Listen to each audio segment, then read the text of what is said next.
जर कार्बन मध्ये 6 इलेक्ट्रॉन आहेत, sorry, the atomic number of carbon is 6. Atomic number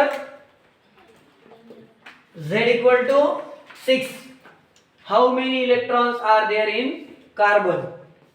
electrons किती असतील कार्बन मध्ये ते सांगायचंय. किती असतील? आपण पाहिलं की Z इक्वल टू P आणि P इक्वल टू E, म्हणजे जेवढा ॲटॉमिक नंबर आहे तेवढेच नंबर ऑफ प्रोटॉन्स असतील आणि तेवढेच नंबर ऑफ इलेक्ट्रॉन असतील. Z किती दिलेला आहे? 6. प्रोटॉन किती असतात? 6. इलेक्ट्रॉन किती असतात? 6. म्हणजे number of carbons, number of electrons in carbon is 6.